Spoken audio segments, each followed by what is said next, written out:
Amigos de Pocas Palabras, bienvenidos a otra edición de este espacio. Nuestro invitado de hoy es miembro fundador del movimiento, el socialismo. Actualmente es su secretario general. Nos acompaña Felipe Mujica. Bienvenido. Hola, ¿cómo está la cosa? Muy bien. Felipe Mujica es parte de el grupo de partidos que están acompañando la negociación con el gobierno que se está haciendo en la Casa Amarilla.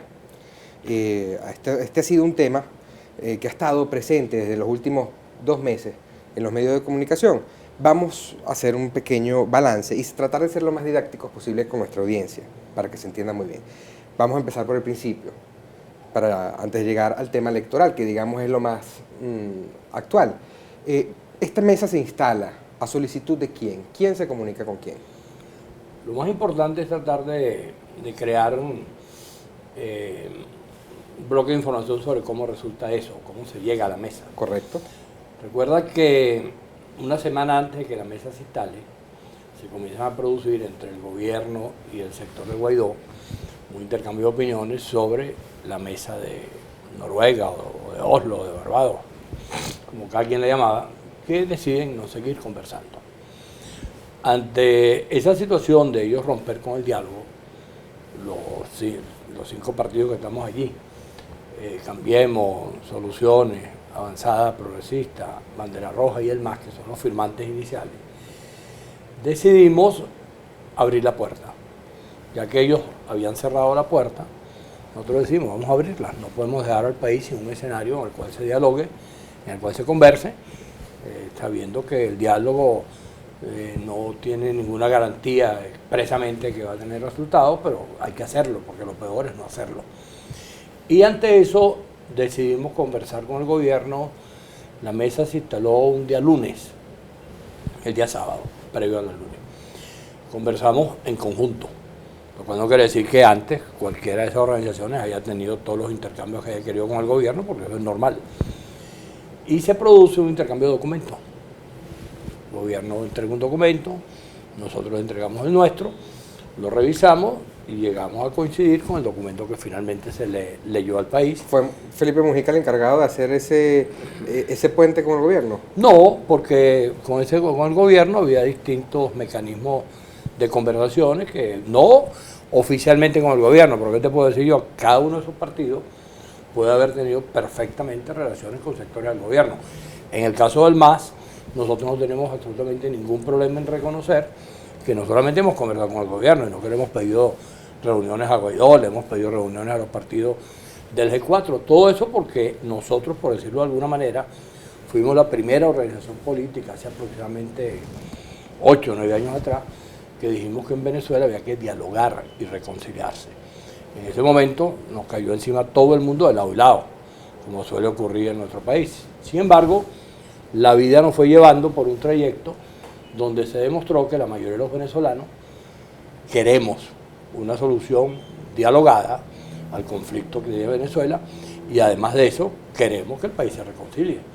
Y de esa manera se produce la reunión de la Casa Amarilla, donde previamente se había hecho el intercambio de documentos. A partir de allí comienza la otra dinámica, que es un conjunto de reuniones donde se van evaluando los resultados, se van dando pautas para lo que habría que hacer más adelante y vamos de alguna manera construyendo un proceso de diálogo que, a pesar de que no ha tenido los resultados que, por ejemplo, en mi caso yo aspiraría, hace 2 semanas, 3 semanas atrás, una periodista me preguntó que si yo estaba satisfecho. Y yo le dije, no, yo no estoy satisfecho, porque normalmente no estoy satisfecho con casi nada, pues prefiero estar insatisfecho, pero en todo caso la palabra que utilizaría es que yo soy optimista en relación a que las cosas se puedan ir resolviendo y vayan avanzando.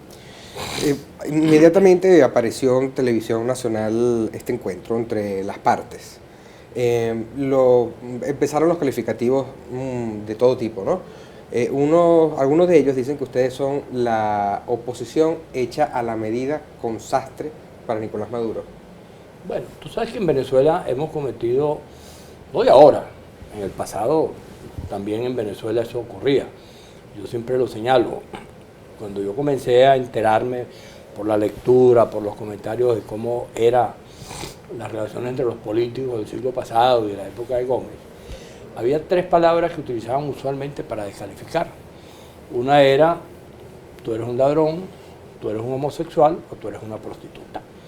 Desde esa época hasta acá, la descalificación ha estado presente cada vez que se crea un conflicto político en Venezuela. En este momento es quizás el peor de los momentos desde el punto de vista del lío que tenemos armado en el país, y es usual que donde tú te consigas con alguien no es que discutas lo que él te está diciendo, sino que tú lo descalifiques. Tú me das una opinión y en vez de yo tratarte a ti respetuosamente, llego y te descalifico. Digo, mira, gordo, tú eres no sé qué cosa. O tú me dices a mí, mira, flaco, tú eres yo no sé qué cosa. Y de ahí en adelante, yo lo que hago es matar al mensajero, pero no discuto el tema. Esto de hablar de oposición a la medida, porque se está dialogando con el gobierno, yo le diría también a quienes dicen eso, una semana antes de que ese diálogo se iniciara, ¿quién dialogaba con el gobierno? ¿No era Guaidó? ¿Guaidó qué era? Oposición a la medida. Tú no puedes pretender calificar así las acciones políticas. Simplemente dialogar con el gobierno cuando no hay otro escenario. En estos días una periodista me dijo algo parecido. Me dice, Felipe, ¿tú no crees que ustedes están ayudando a que Maduro se mantenga en el gobierno con eso que están haciendo? Yo le dije, bueno, pero también yo pudiera pensar que quienes más lo ayudan son los que están haciendo cosas inútiles que no llevan a ninguna parte. Entonces, el problema no es discutir quién ayuda a Maduro o quién colabora con el gobierno. El problema es discutir cómo hacer para construir una cosa distinta. Nosotros le hemos dicho a Guaidó, por ejemplo, que yo recuerdo, se lo he dicho, no sé, 10 veces. He dicho, mira, Guaidó, convoca a toda la oposición, que es tu responsabilidad principal. Convócala y entonces busca la manera de que se haga un encuentro donde nos demos la mano, donde nos veamos la cara, donde nos respetemos, donde nos reconciliemos, todos los que estamos en el campo democrático en Venezuela. Y a partir de allí emprendamos la búsqueda de una salida común. Eso no es lo que se quiere hacer, sino que tú ves la descalificación permanentemente. O es un sector más radical de Guaidó, o es uno menos radical, o lamentablemente de todas partes comienza por aparecer cifras de esa naturaleza. Eso no nos va a llevar a ninguna parte. Si yo tengo un desacuerdo con mi hijo, o con mi esposa, o con mi hermano, o con mi amigo, ¿qué hago? ¿Lo descalifico? ¿O trato de conversar con él para que me diga qué es lo que le pasa? O él conversar conmigo para que yo le diga qué es lo que me pasa. No tiene ningún sentido la descalificación. Claro, van 20 años de adelantos y atrasos en este tema de, bueno, alcanzar los que quieren un cambio de gobierno, lograrlo, ya se ha pasado por todo. Genera un poco de suspicacia que esa mesa arrancó con 6 puntos negociables, 3 propuestos por ustedes, 3 propuestos por el gobierno. De esos 6 puntos hay 3 que son realizables y los 3 los asume el gobierno. Un nuevo CNE, la reincorporación de los diputados a la Asamblea Nacional y liberación de presos políticos. Los otros 3 son deseos, pero los deseos no preñan. ¿A cambio de qué entonces está negociando el gobierno de Maduro liberación de sus presos o reincorporación de sus diputados a la Asamblea o un nuevo CNE que el que tiene actualmente le funciona de maravilla? Si con quienes están sentados en la mesa no pueden hacer nada con las sanciones, por poner un ejemplo. Yo creo que eso no es exactamente así como tú lo dices, porque, pero primero no es que son 3 del gobierno y 3 de los sectores que están allí sentados con el gobierno, ¿no? El documento está aprobado globalmente por todo el mundo. Ahora, ¿qué es lo que ocurre? Cuando tú ves a dónde va el gobierno, primero, ¿por qué se sienta? Pues eso que tú dices pudiera valer para que el gobierno no se sentara. ¿Qué interés tengo yo en sentarme con un grupo de organizaciones que de acuerdo con esa versión no pueden resolver? Lavarse la cara. No, el interés es otro. El interés es que el gobierno sabe que en las circunstancias que este país tiene, no puede seguir haciendo las cosas sin buscar soluciones a los problemas que están planteados. El gobierno sabe que por muy bien que crea que está, sabe que está en un país lleno de problemas y de conflictos por todas partes, que a la luz de la experiencia de lo que está ocurriendo en América, ve el último caso, Colombia, lo que ocurrió ayer, en Venezuela pudiera en cualquier momento crearse un conflicto de esa naturaleza. Ahora, eso el gobierno sabe que no puede manejarlo solo. El gobierno sabe que necesita otro conjunto de factores políticos que permitan que, bueno, crear un escenario compartido en el cual se pueda discutir otras cosas. Lo del CNE, más allá de que al gobierno le guste el que tiene, Todo el mundo sabe que en Venezuela, si se piensa en el camino electoral, yo hasta ahora no conozco otro camino. No conozco, a mí quienes me dicen, no, la invasión, digo. Yo les he dicho, ¿cuándo invaden? Mañana. Nos vemos el lunes en la noche, entonces ahí en la fonda, para que tú me digas a ver qué va a pasar después, igual que pasaba con la abstención. Vamos a tenernos, digo, no vamos a hacer nada con eso. Pero si tú crees que vamos a hacer algo, yo respeto tu opinión. Y te propongo que el lunes, después del domingo que te abstienes, nos veamos el lunes, tomamos un café o almorzamos, o nos vemos en la noche, nos tomamos un trago y conversamos, todos bien embarcados siempre, porque no hay más nada que hacer, sino eso cuando tú llamas, deseos no empreñan, eso hay que aplicárselo precisamente a esa política. En cambio, en este caso, tú estás caminando por una ruta. ¿Por qué se discute en la Asamblea el tema del CNE? Porque a partir de esa mesa de negociación comienza la presión diciendo al gobierno, incorpórate a la Asamblea. Y el gobierno se incorpora. Y el gobierno se incorpora y en vez de crearse un escenario favorable, comienzan a pelear. Comienza la presión de lado y lado. Miren, ustedes son los responsables de que se elija el CNE, el oficialismo y Guaidó. Ustedes no pueden seguir eludiendo eso. Entonces comienzan las declaraciones de Guaidó. Dice, bueno, vamos a elegir el CNE, pero yo no voy a elecciones parlamentarias. Después van y dan otro paso. Nombran la comisión. En este momento están todos en la comisión. Ojalá la presencia de todos en la comisión permita que efectivamente el CNE se nombre allí. Nosotros estamos haciendo desde la mesa un papel que es difícil conseguirlo en la historia, que es que nosotros nos hemos convertido en una suerte de facilitadores para que ellos dos en la asamblea traten de resolver el problema. Porque ¿de quién depende que se elija el CNE? Del oficialismo y de Guaidó, por las vías legales y por las vías constitucionales. ¿Y por qué no se meten en eso? Porque él no asume Guaidó y no asume el otro. Pero no está la comisión instalada ya. Pero ¿después de cuánto? Ojalá continúen haciéndolo y ojalá lo hagan a la brevedad posible. Ojalá podamos tener un CNE en enero o en diciembre. Y el temor de que eso no llegue a nada porque sigue teniendo la Asamblea sobre sí el decreto del Tribunal Supremo de Justicia que la inhabilita. Sí, bueno, es que nosotros tenemos una serie de hechos de fuerza. Por ejemplo, el tema del desacato es un hecho de fuerza. Maduro es un hecho de fuerza, porque a pesar de que ganó unas elecciones, unos lo reconocen, otros no. Guaidó es un hecho de fuerza. Guaidó, cualquiera que hubiera hecho lo que hizo Guaidó en Altamira, estaría, o sería el nuevo presidente, o estaría muerto, o estaría preso. Ninguna de las tres cosas ocurre porque Guaidó es un hecho de fuerza. La constituyente es un hecho de fuerza. Ahora, todos son hechos de fuerza, que ningún país es viable en ese contexto. ¿Qué es lo que ocurre con el desacato? ¿Tú crees que se puede actuar diciendo desacato y yo estoy incorporado? Y yo soy miembro. ¿O tú crees que se puede actuar cuando llegue y se le dice a un parlamentario oficialista, no, tú no te puedes incorporar porque tú eres la constituyente? Pero ¿cómo me vas a decir eso si tú desconoces la constituyente? Entonces, ¿cómo me vas a argumentar? Una cosa que tú no reconoces, me la vas a argumentar para que el señor no se incorpore. Entonces, estamos en un país de locos. Y esta situación que tenemos, si no la asumimos los venezolanos como una tarea de todos para que se resuelva, no nos va a llevar a ninguna parte. Porque tú ves ahorita lo que acaba de hacer la convocatoria del sábado pasado. ¿En qué terminó eso? ¿Y qué fue lo que se ofertó? ¿Y qué fue lo que se dijo? Y miren lo que terminó.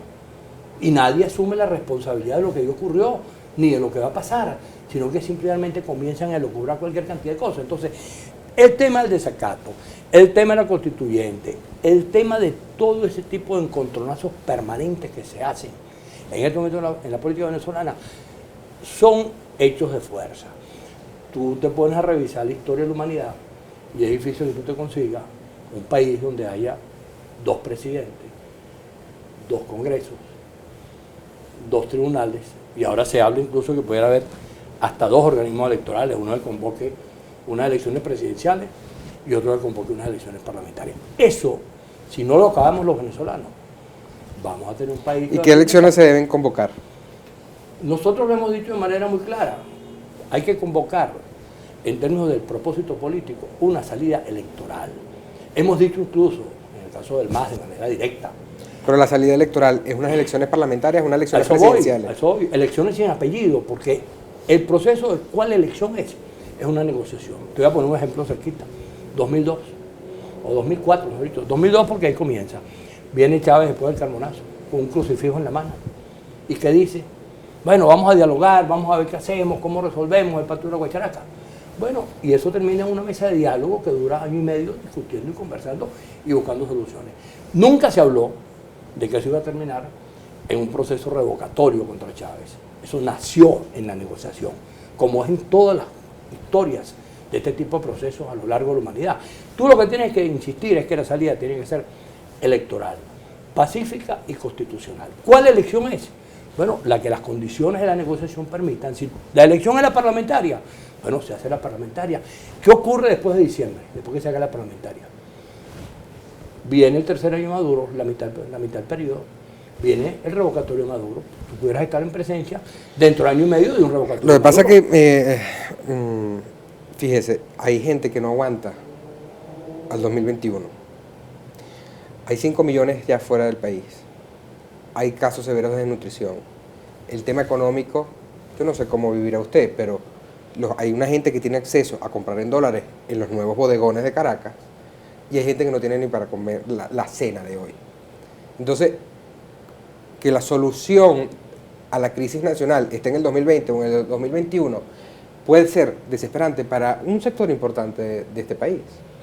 Ese argumento de que el tiempo no alcanza, tú sabes de cuándo lo estoy escuchando yo.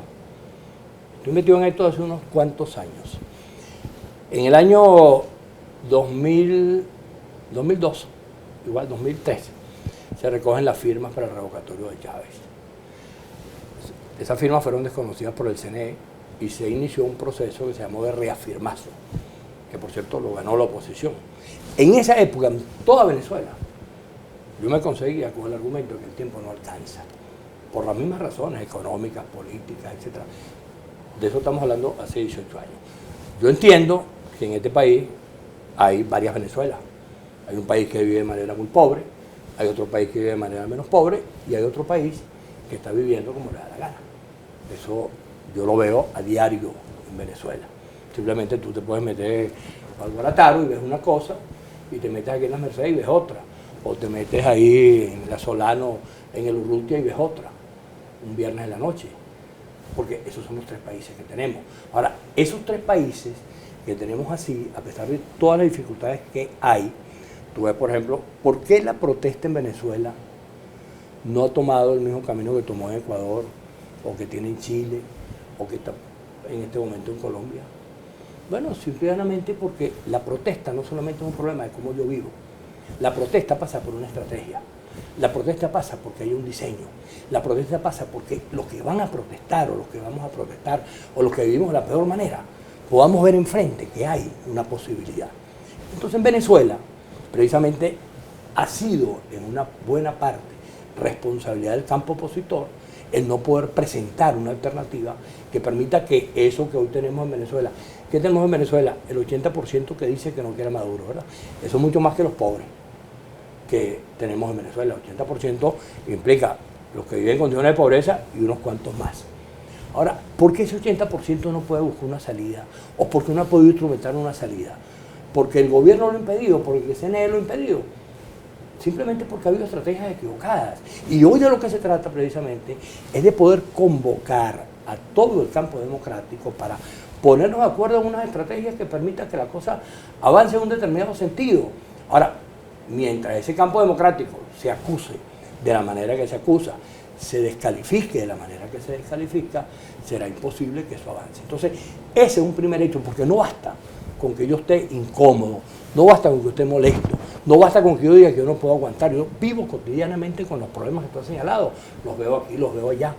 Este es un país que tiene además otro tipo de situaciones con las cuales está conviviendo los venezolanos. Esta mañana me lo estaba comentando alguien en el exterior, me dice: Felipe, en Venezuela no se paga luz, no se paga gasolina, no se paga agua, no se paga ninguno de los servicios. Que eso significa en cualquier país del mundo mínimo $1.000, $1.500 entre una cosa y la otra, entre gasolina y pago de luz y pago de la otra cosa y la otra cosa. Bueno, aquí no se paga nada de eso. Aquí está entrando aproximadamente... Pues tampoco hay. No, bueno, ahí no hay. Yo estoy de acuerdo contigo, hay y no hay. Tú un día vas a buscar gasolina y no hay, pero al día siguiente hay y no la pagas. ¿En qué país del mundo no se paga gasolina? Aquí en Caracas, pero vaya al Zulia Y en el Es Zulia peor, están 3 días es peor, haciendo cola. y en Mérida son 6 bueno. días. Por eso te digo, pero no se paga. No se paga. Y no se paga la luz, no se paga el gas. Y además de eso, ¿tú sabes cuánto está entrando en Venezuela por remesa? 7.000 millones de dólares. Los 5 millones que se fueron, nos están mandando 7.000 millones de dólares.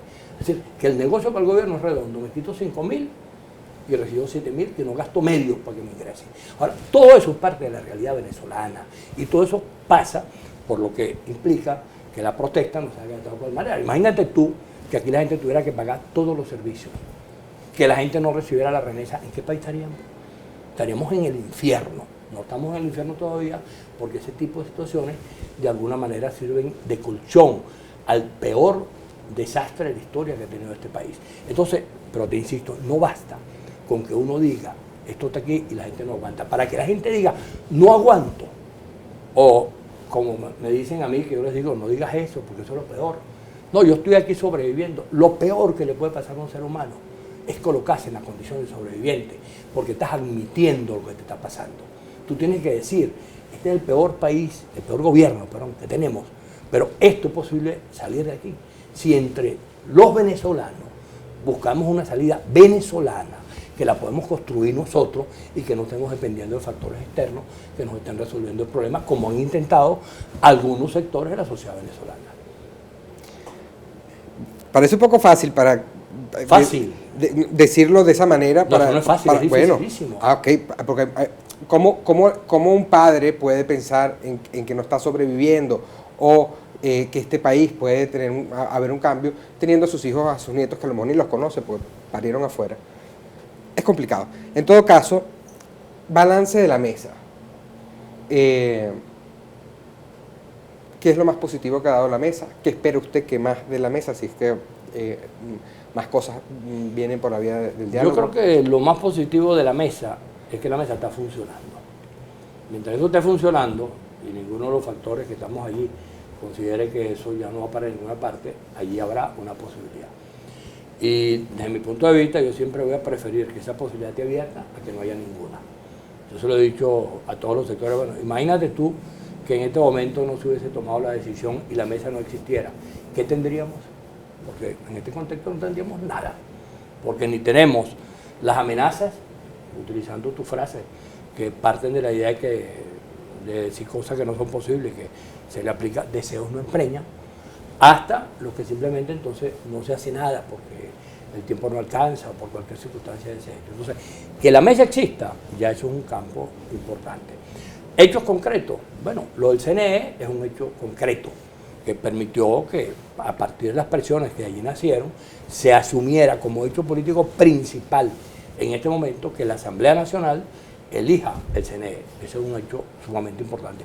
Ojalá la Asamblea Nacional, con sus prerrogativas constitucionales, legales, pueda terminar eligiéndolo y eligiéndolo a la brevedad posible.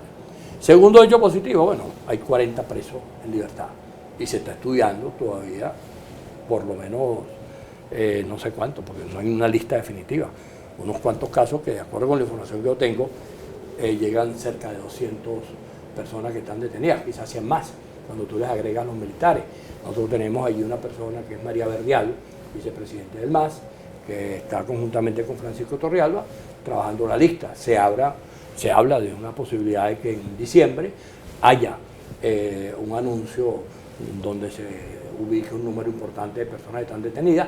Nosotros incluso hemos propuesto que en vez de utilizar el 1 a 1, se utilice el mecanismo de la pacificación y la reconciliación del país. Él utilizó Caldera en los años 60 y después lo utilizó Caldera también con Chávez, que simplemente asumió que el problema no era que hiciste tú o que hizo el otro, sino que había que producir una decisión política que colocara en libertad a la mayor cantidad de presos que existiese. Nosotros estamos trabajando eso, se lo hemos dicho directamente a la mesa, se lo hemos dicho a Maduro, se lo hemos dicho a todos los sectores. Hermano, el problema del país es que se reconcilie y que se pacifique. Y un paso decisivo es que no haya presos políticos. Eso está trabajando también. Hay medidas también en el campo económico que están comenzando a ser estudiadas. Y la mesa debe ir anunciando de aquí a enero, febrero, un conjunto de decisiones que permitan que el país pueda entrar por una ruta política donde nosotros aspiramos que se incorporen todos los partidos que están en este momento sin tarjeta, buscando los mecanismos para que tengan su tarjeta. Estoy hablando de Acción Democrática, de Primera Justicia, de Voluntad Popular, de Un Nuevo Tiempo. Estamos hablando de que se retome algo que se acabó en una etapa en Venezuela, que es la representación proporcional, que permita que la gente, los partidos, las organizaciones saquen sus votos y tengan la representación que corresponde.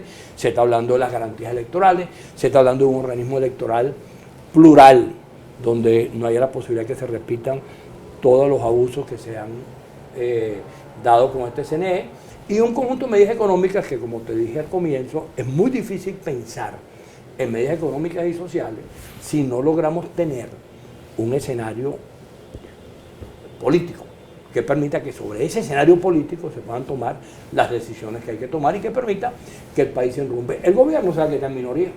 Ahora, no basta con que el gobierno sepa que está en minoría. Esa mayoría que se opone al gobierno tiene que construir un camino, o tenemos, para hablar en primera persona, tenemos que construir un camino donde todo el mundo se sienta representado y entienda que ese camino está allí. Desde mi punto de vista, el camino es electoral. Desde mi punto de vista, hay que rescatar el voto como instrumento de lucha. Y esto lo digo abiertamente. Si alguien me tiene una proposición distinta, yo estoy dispuesto a oírla. Alguien me tiene dispuesto que, mira, vamos por las armas. Bueno, digo, ¿dónde están las armas? ¿Quién las sabe disparar? ¿Quién las sabe usar? Que tú tienes unos aliados en el ejército. Eso se le dijo a los factores que respaldaron a Guaidó. ¿Y qué pasó? En los eventos donde intentaron que esos sectores aparecieran. 30 de abril. El 30 de abril o cuando ocurrió lo de la frontera en Cúcuta.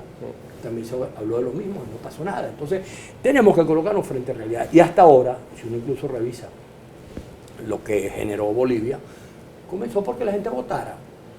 En Argentina se están dando los cambios como, independientemente de para dónde cogió, porque antes había ganado Macri, ahora perdió Macri. Pero, ¿cuál fue el instrumento? No fue el voto. En Brasil, ¿cómo perdió Lula y cómo ganó Lula? No fue con el voto. Ahorita en Uruguay, este domingo, no hay una votación también y se habla que puede perder el gobierno, quienes están en el gobierno uruguayo también. ¿Cómo lo van a hacer con el voto? ¿Y por qué es que los venezolanos no podemos hacer eso con el voto? Porque no hay confianza en las instituciones. Pero allá, ¿tú crees que esa confianza es abierta? No. No vale, lo mismo. El problema es que aquí hay que rescatar la confianza en el voto. Eso. Y entender que el camino que tenemos a la mano es el voto. Porque hasta ahora, mira, en ninguno de esos países no fue ni el TIAR, ni fue el ejército norteamericano, ni el ejército colombiano. No vale, fueron los colombianos, los peruanos, los ecuatorianos, los brasileños, los argentinos, que decidieron acudir a votar y produjeron los cambios que produjeron. Nos quedan un par de minuticos, vamos a tratar para que me entren 2 o 3 preguntas más. Dicen que el que respira, aspira. ¿Cuál es la aspiración de Felipe Mujica o del MAS en esta negociación? Se ha dicho, bueno, han aparecido hasta listas de presuntos, posibles candidatos al rectorado del CNE. Leopoldo Pucci, miembro del MAS, ha sonado mucho para eso. ¿Cuál es la aspiración de Felipe Mujica o del partido que representa en todo este asunto? Una sola. Que podamos construir el país que queremos y que ese país se pueda construir de manera democrática, donde los venezolanos nos sintamos viviendo en lo que quizás es uno de los mejores países del mundo y que eso se pueda construir. Esa es la única aspiración que tenemos. Por cierto, Pucci fue militante del MAS, ya no es militante del MAS, se separó del MAS y actúa como un político independiente. Desde mi punto de vista tiene todos los méritos que se le dan para la eventualidad que sea, pero no es un candidato del MAS. Nosotros no tenemos candidato. Al CNE no hemos dicho nada, ni pensamos tampoco proponer ningún candidato específico. Ojalá comiencen a aparecer nombres idóneos y que puedan ser respaldados. Y la aspiración de nosotros como organización es contribuir a que podamos acabar con esta crisis entre todos, porque este es un país donde van a seguir existiendo chavistas, ADECO, copellanos, de Un Nuevo Tiempo, de Primera Justicia, de Avanzada Progresista, del MAS, etcétera, de todos los partidos. Y va a haber una parte muy grande de los venezolanos que no militan en ninguna parte. Ese es nuestro pluralismo, esa es nuestra realidad y eso hay que defenderlo. Usted perteneció a las Juventudes Comunistas. ¿Qué queda en Felipe Mujica de ese joven comunista? Teniendo en cuenta que, bueno, este país es un poco el resultado de la asesoría cubana.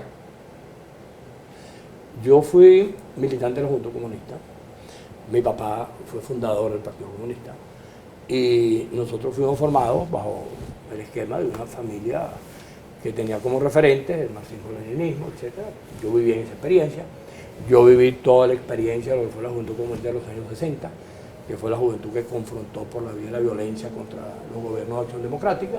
Tuve la posibilidad de estar en esos escenarios violentos y saber de qué se trata. Y lo que me queda de toda esa historia, de la cual no me arrepiento de haber estado por una parte de mi vida, es haber comprendido que el camino más eficiente para poder lograr los propósitos políticos es aquel que se puede construir en paz, el que se pueda construir a favor de las mayorías y respetando la presencia de todo el mundo, sin excluir a nadie en términos de las ideas y de las cosas que se tienen. Creo que eso es un aprendizaje que no que me lo dio la Juventud Comunista, pero nace allí, y después el aprendizaje más intenso en todo eso ha sido el MAS como parte de mi historia, porque yo soy fundador del MAS. Y entonces, por supuesto, el MAS es una cosa totalmente distinta a lo que fue la Juventud Comunista. Usted es fundador del MAS junto a Teodoro Pekov y Pompeyo Márquez. Si ellos estuviesen, ¿estarían sentados con usted en la mesa, en la Casa Amarilla? Yo creo que si Pompeyo y Teodoro estuvieran vivos, estaban vivos hasta no hace mucho tiempo, y compartían todo lo que tiene que ver con la temática electoral, todo lo que tiene que ver con la temática democrática, todo con las salidas de ese tipo. Yo creo que ellos en el cuadro de hoy acompañarían la decisión política que tomó el MAS. Felipe Mujica, muchas gracias por acompañarnos. Gracias a ti y seguimos en contacto. Amigos, en pocas palabras, hasta aquí este espacio. Nos vemos próximamente. Hasta luego.